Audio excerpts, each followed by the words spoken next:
السلام عليكم ورحمة الله تعالى وبركاته. أهلا وسهلا متتبعي الكرام، مرحبا بكم في القناة ديالكم شهوة الدار مع بشرى. الاقتراح ديال اليوم صديقاتي أصدقائي هو عبارة عن سيجار بالسبانخ والدجاج، هي لا كوموند ديال اليوم. حبيت نشاركها معكم اللي أكيد أنها غادي تنفعكم وغادي تنفعكم بزاف، من أشهى لي سيجار ومن ألذهم، وتتكون يعني من اروع لي سيجار اللي غادي تذوقوهم. طريقه سهله، مقادير اللي بسيطه وناجحين 100%. غادي نبدا معكم على بركه الله مع المقادير وطريقه التحضير. كيف ما غادي تشوفوا معنا تنحتاجوا على بركه الله تنحتاجوا لواحد البصيله اللي تيكون الحجم ديالها متوسط، تنقرضوها رقيقه البنات. بالنسبه كان توفر عندكم البوارو كان احسن، حتى هو تتقطعوه رقيق. ما كانش تستخدموا بصله عاديه. تنحتاج 4 ضروس من الثوم محكوكين، تنحتاج 2 صدوره ديال الدجاج. بالنسبه لا كوموند ديال اليوم تقريبا غادي تعطيكم 70 سيجار، يعني 70. تنحتاج البنات واحد 3 ديال الربطات ديال السبانخ. بالنسبه للسبانخ تنغسلوهم 3 ديال المرات حتى ل4 مزيان. تنحيدوا لهم دوك الاعواد، تنخليو غير الوريقات، تنغسلوا كل وريقه ما بين يدينا من 2 حتى 3 ديال المرات، وتنخليوهم يسقطروا حتى تينشفوا جيدا. بالنسبه للصدر غادي نقطعو رقيق اكيد، مكعبات رقاق بطبيعه الحال. اول حاجه غادي نديروها، غادي ناخذ المقيله ديالنا وغادي نديروها على نار بطبيعه الحال اللي تتكون مهيله حتى تتسخن المقله. تنديروا فيها 3 حتى 4 ديال المعالق من الزبده من اصل حيواني.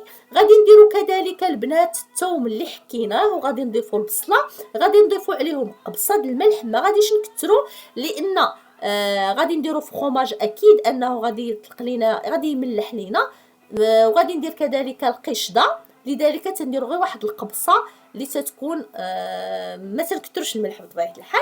غادي نغطيو على ديك البصله وغادي نخليوها حتى تنزل، حتى تذوب بطبيعه الحال. ضروري البنات ما تغطيو. من بعد ما نزلت لينا البصله تنضيفوا داك الصدر ديال الدجاج اللي قطعناه كيف ما تتشوفوا معايا بهذا الشكل هذا، وكذلك غادي نغطيو عليهم.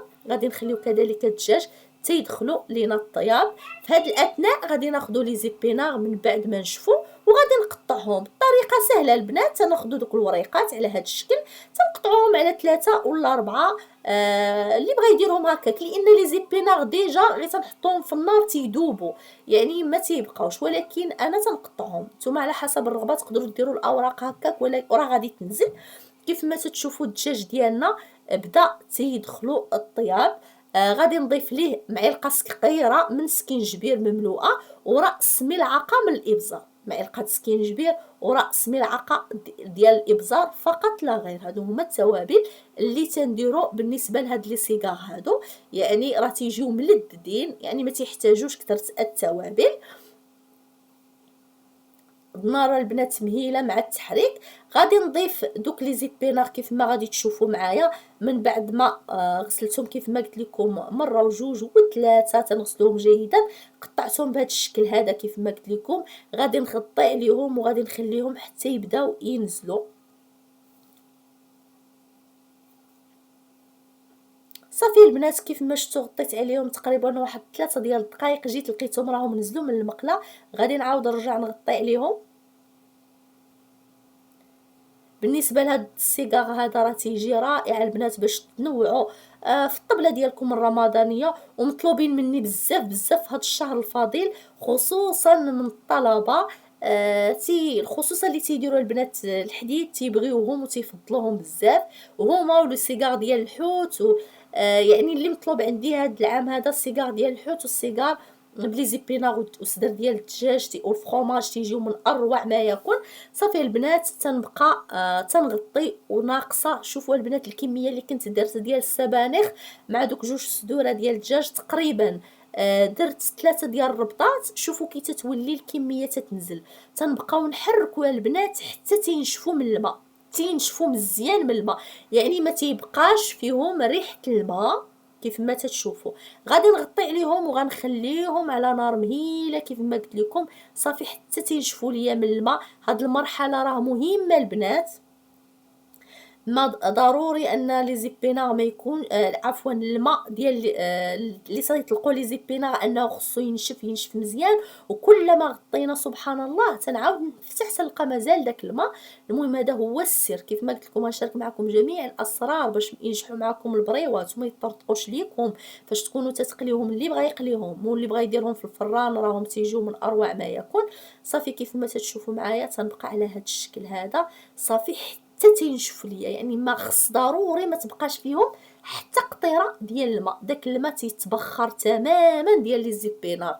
كاين اللي تيديرهم يستقطروا، انا ما تنديرهمش البنات يستقطروا. وغادي نمروا البنات باش غادي نوريكم بقيه المقادير اللي غندير في المرحله الثانيه. تنحتاج جوج ديال الفرماجات مثلثين، تقدروا ديروا كيري تقدروا اللي متوفر عندكم. وتنحتاج جوج معالق ديال الجبن و50 غرام ديال الفرماج احمر محكوك. وتنحتاج كريم فريش. بالنسبه للكريمه ديال الطبخ خديت ديك الصغيره. كيف ما تشوفوا البنات من بعد ما نشفوا ليا مزيان لي زيبينا ما بقاش فيهم ريحه الماء هما وداك الدجاج، تنضيف عليهم ديك العلبه ديال الكريمه.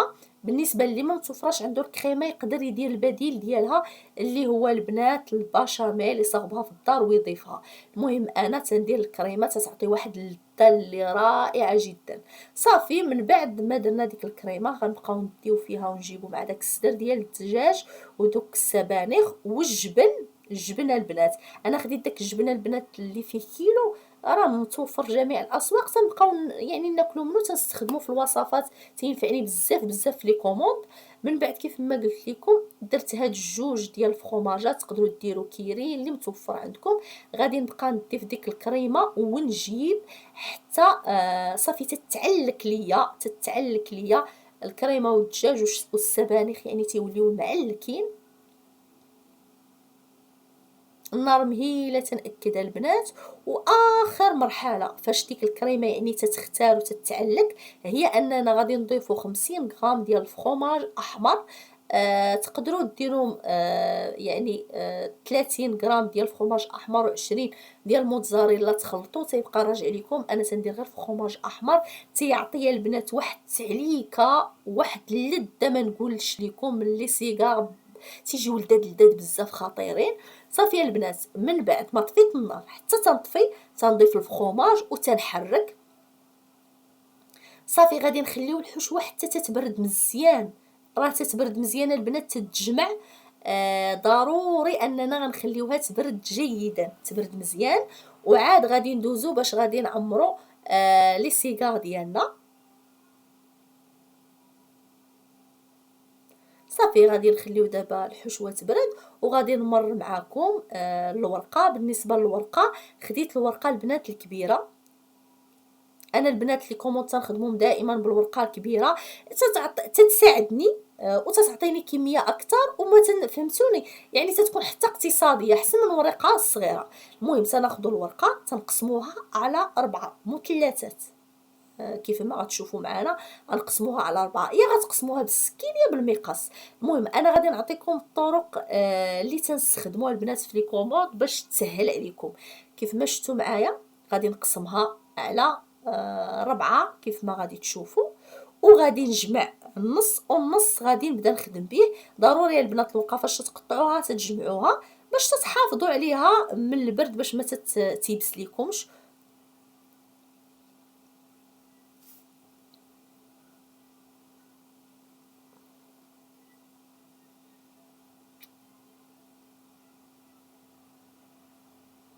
صافي دابا غادي نجمعها البنات وغادي نرجع باش غادي نخدم معكم. غلفوها مزيان البنات جمعوها جيدا. وغادي نمروا دابا باش غادي نعمروا لي سيغار ديالنا. الحشوه غادي تكون بردات جيدا البنات وغادي نبداو نعمروا. والطريقه سهله البنات راه ديجا شاركتها معكم في الكوموند الاولى ديال الحوت. تناخذوا الورقه تنديروها البنات الجهه الحرشه هي اللي تنديروها الوسط والجهه الرطبه تتكون على برا. طريقه سهله. الحشوه من بعد ما بردات مزيان راه تتعلك وتتولي مجموعه. غادي ناخذوا على هذا الشكل لي سيغار تنطويو على هذا الشكل وتنبداو نلفوا الطريقه سهله. البنات غادي تاخذوا واحد شويه ديال الطحين، معلقه تقريبا ديال الدقيق، غادي نضربوها مع الماء وغادي يدهنوا. البنات اللي غادي يبغيو يدهنوا راه يدهنوا تتلصق، يعني كولا سبيسيال ديال لي سيغار هكا اللي تنبقاو نضحكوا انا والبنات اللي تيخدموا معايا فاش تيكون عندي لي كوموند كثار، تنقول لهم ديروا الكولا البنات للسيغار باش ما يتسحلش. المهم البنات الطريقه سهله جدا، ها نتوما كيف ما تشوفوا معايا على هذا الشكل بسرعه يا البنات، تتقادوهم بسرعه. غادي نستمر الطريقه كيف ما شفتوا سهله. دائما الورقه الجهه الحرشه تتكون لتحت، والجهه الحرشه محببه تتكون، يعني محببه تتلمسوها بيديكم. ضروري البنات الخدمه باليد. صافي تنديروها لتحت، والجهه الجهه الرطبه تنديروها لتحت والحرشه تنديروها للوسط، وصافي تنبداو نغلفوا في لي سيغار ديالنا. تنستمروا البنات حتى غنكملوا الكميه اللي عندنا. صافي البنات هذه هي النهايه ديال الكوموند ديالنا. بهكا تنكونوا كملنا لي سيغار. تيجيو على هذا الشكل، تيجيو من اروع ما يكون، تيجيو ملفوفين مزيان، ما تيطرطقوش معنا، ما تيتحلوش معنا. كيف ما قلت لكم في بدايه لا فيديو غنعطيكم جميع الاسرار ديالهم. بالنسبه للسيجاره البنات، اي سيجار درتوه سواء بطاطا والفرomاج، سواء بليك كيف ما شفتوا معايا عفوا بالسبانخ والدجاج وبغيتو تقليوهم، السيجار الا بغيتي تقليهم ما يطرطقش، ضروري البنات غادي تاخذوا من بعد فاش غادي نبغيو نقليوهم غادي ناخذوا كيغدون وغادي نتقبوهم واحد 3 ديال التقيبات. السيجار تنتقبوها بداك الكيغدون غير تقيبات البنات الصغار من قبل ما نقليوهم باش ما تيطرطقوش لينا. هذه اول حاجه. ثاني حاجه بالنسبه للسيجار باش غنبغيو نحتفظوا به في المجمد، هو اننا تنديروهم البنات حتى تيجمدوا، ياك تنديروا مثلا في شي بلاطو صينيه ندخلوهم حتى تيجمدوا، عاد تنبقاو نستفوهم في البواطه باش يعني ما تنستفوهمش، ما تيعوجوا ليناش، ما تنضغطوش عليهم، ما تنخسروا لهمش لا فورما ديالهم. يعني تنديروهم في الطاوه، تندخلوهم للمجمد، تنحطوهم بلاستيك، عاد تنجمعوهم في البواطه. فاش تنبغيو نطيبوهم يعني تناخذوا العدد اللي بغينا 3 ولا 4 وتنكونوا ديجا متقبينهم.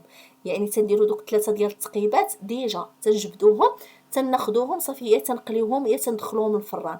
بالنسبه للورقه انا كيف ما شفتوا معايا ما دهنتها لا بزيت ولا بزبده لانها ما تحتاج، الورقه طريه وجديده. بالنسبه اللي تيبغي يدخلهم الفران بغى يدهنهم بالزبده تيبقى راجع عليه، بغى يدخلهم هكا كيدخلهم تيتقربلوا تيجيو من اروع ما يكون.